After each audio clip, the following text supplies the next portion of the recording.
عباد الله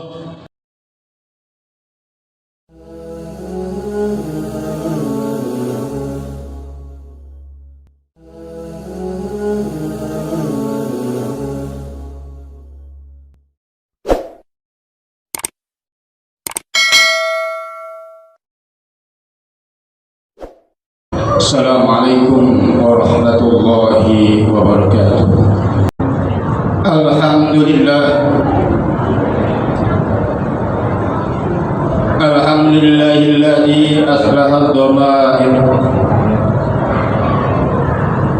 Ashhadu an la ilaha illallah wahdahu la syarika lah. Wa ashhadu anna sayyidana wa nabiyyana Muhammadan abdullahi wa rasuluhu la nabiyya ba'dah. Allahumma salli wa sallim wa barik ala sayyidina Muhammadin anqal alamin sariratan wa azkahum sirah wa ala alihi wa sahbihi wa man sara ala nahjihi ila yaumiddin. Amma ba'du ya ibadallah, usikum nafsi wa iyyakum bittaqwallah faqad fazal muttaqun. Wa qala ta'ala fi kitabihil karim, a'udzu billahi minasy syaithanir rajim. Bismillahirrahmanirrahim. Ya ayyuhalladzina amanu taqullaha haqqa tuqatih wa la tamutunna illa wa antum muslimun.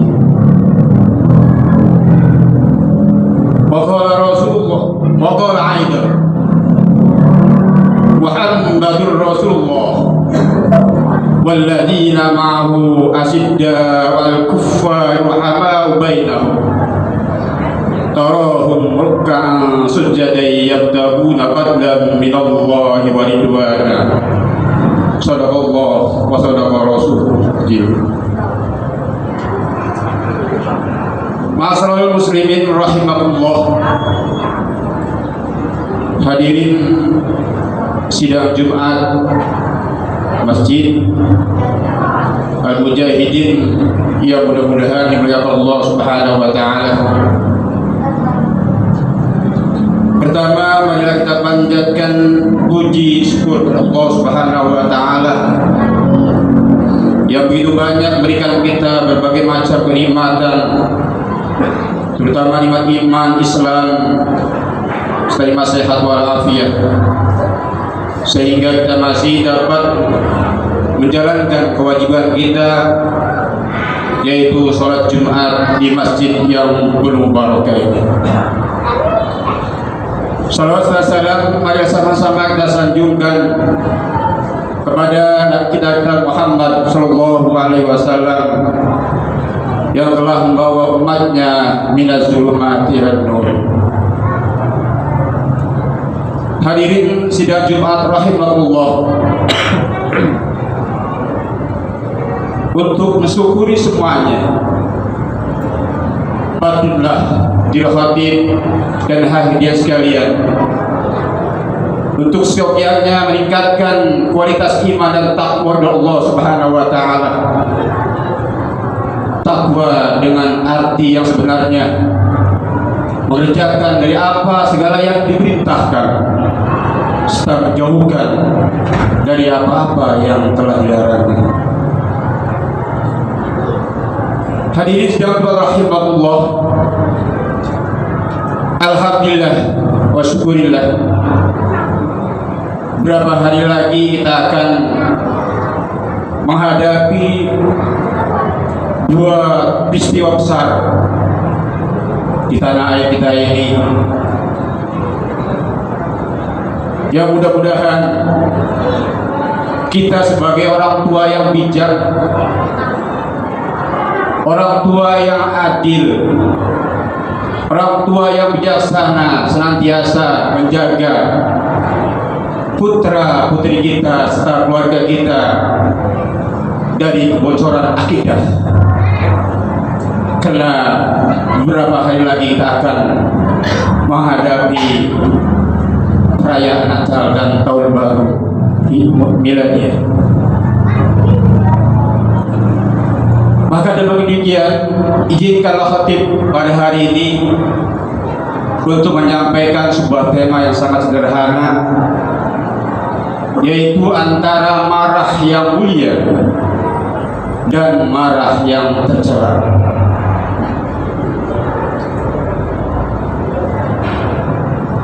Salah satu akhlak mulia Kanjeng Rasulullah Shallallahu Alaihi Wasallam adalah memiliki sifat marah. Kemarahan yang ada pada diri Nabi Muhammad Shallallahu Alaihi Wasallam tidak mengurangi sedikit pun sifat sabar, kasih sayang, dan keluhurannya. Beliau marah pada hal-hal yang berkaitan dengan kemuliaan agama, hukum syariat, atau terjadinya pelecehan terhadap ajaran yang Allah perintahkan. Allah Subhanahu wa taala berfirman dalam surah Al-Hajj ayat 30. A'udzubillahi minasyaitonir rajim. Wa may yu'azzim hurmatillahi wa huwa khairul lahu inda rabbih. Barang siapa yang mengagungkan apa-apa yang terhormat di sisi Allah, maka itu adalah lebih baik bagi diri kita di sisinya. Firman lain dalam surah Al-Muhammad ayat 7. Bismillahirrahmanirrahim.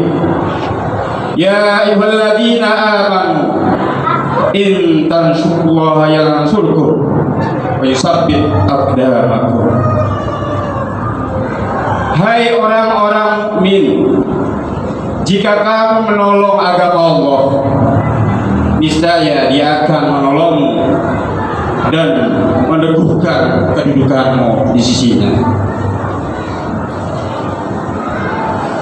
Rasulullah Shallallahu Alaihi Wasallam tidak marah karena masalah harta dan duniawi. Karena itu tidak benar jika muncul ungkapan bahwa seluruh isi kehidupan Rasulullah hanya sabar, tidak pernah marah, dan selalu memaafkan kesalahan. Terkadang Rasulullah Shallallahu Alaihi Wasallam menunjukkan kemarahannya. Sejumlah riwayat yang mengirimkan pesan tentang bagaimana Nabi Muhammad SAW pernah marah dalam masalah yang menyangkut hak Allah, hukum, syariat Islam, dan lain sebagainya. Yang pertama, kemarahan Rasulullah SAW atas seorang badui yang mempersoalkan pembagian harta ghanimah, harta rampasan perang. Si badui berkata, pembagian ini tidak adil karena tidak bertujuan dengan keridhaan Allah Subhanahu wa taala. Nabi Muhammad SAW marah atas ucapan si orang tersebut. Sebab kalau Nabi saja dituduh tidak adil, lalu siapa lagi yang lebih adil dari beliau? Nabi berikan tanggapannya dengan sabdanya, semoga Allah mengasihi saudaraku Musa. Dia telah mengalami tindakan yang lebih menyakitkan, namun dia tetap sabar.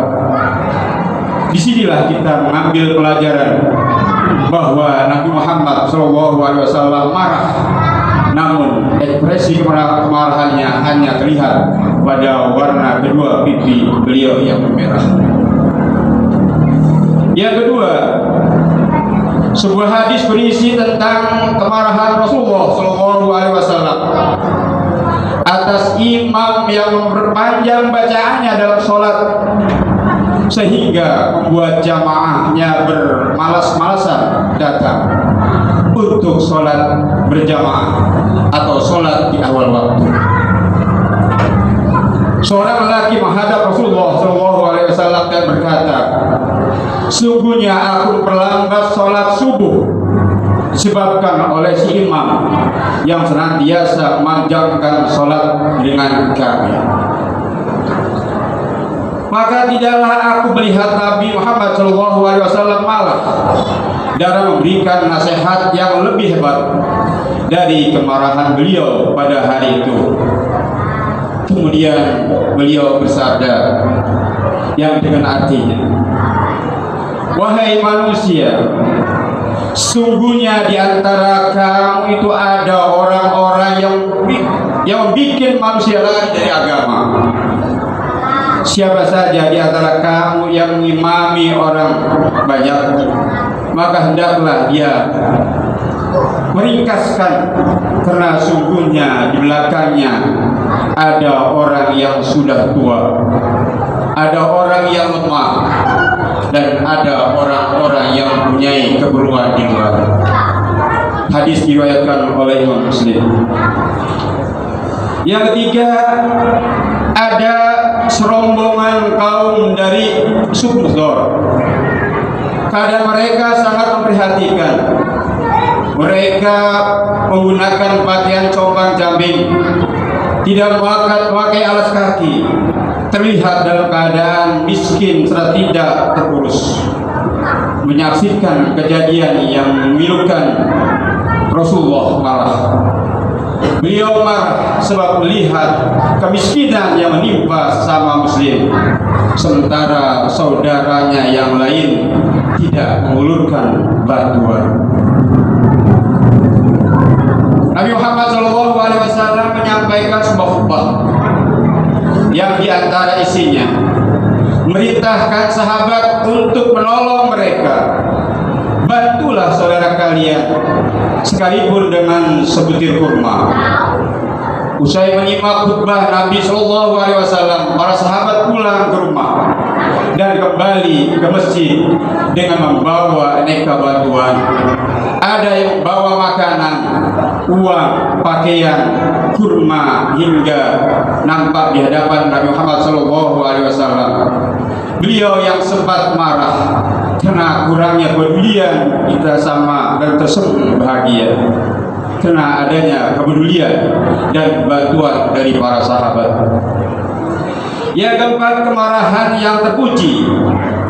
Pernah Rasulullah SAW melihat gambar-gambar hewan dan gambar-gambar manusia yang disebutkan oleh istri beliau Sayyidah Aisyah radhiyallahu anha. Rasulullah SAW dari berpergian dan melihat gambar-gambar tersebut, dan beliau bersabda, manusia yang paling keras siksanya pada hari kiamat adalah orang-orang yang menyamai, menandingi ciptaan Allah Subhanahu wa ta'ala. Hadis diriwayatkan oleh Imam Muslim, Bukhari Muslim. Jamaah salat Jumat rahimakumullah. Dari beberapa kisah kita bisa menarik hikmah yang sangat layak kita jadikan referensi dalam mengekspresikan kemarahan kita. Yang pertama, agama tidak melarang kita untuk marah karena Allah Subhanahu wa ta'ala. Yang kedua, kemarahan yang terpuji yang memiliki dasar yang kuat, yaitu keteladanan dari Rasulullah SAW. Dan yang ketiga, marah karena dihinanya Rasulullah SAW, dilecehkan oleh seorang yang membuat karikatur yang menghina beliau, termasuk kemarahan demi membela syiar agama Islam. Umat Islam khususnya di tanah air telah berusaha menunjukkan kemarahannya atas perbuatan yang menghina Rasulullah SAW. Ada yang turun ke jalan, ada yang melakukan aksi boikot dari produk-produk asli negara tersebut karena Rasulullah, termasuk kecaman dan sebagainya. Dengan demikian, marah ada dua macam. Marah yang tercela dan marah yang terpuji. Kemarahan bisa menjadi sebuah sikap yang tercela jika didasari oleh adanya hawa nafsu dan dikuasai oleh setan.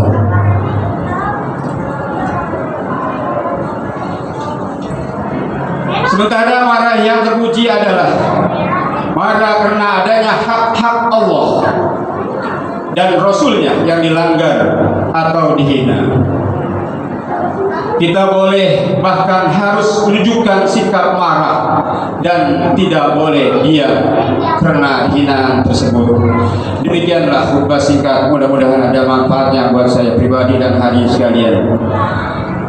Barakallahu li wa lakum bil Qur'anil azim wa nafa'ani wa iyyakum bima fihi minal ayati wa dzikril hakim wa taqabbala minni wa minkum tilawatahu innahu huwas samiul alim. Aqulu qawli hadza wastaghfirullahal azim li wa lakum wa li sairil muslimin wal muslimat wal mu'minina wal mu'minat fastaghfiru innahu huwal ghafurur rahim.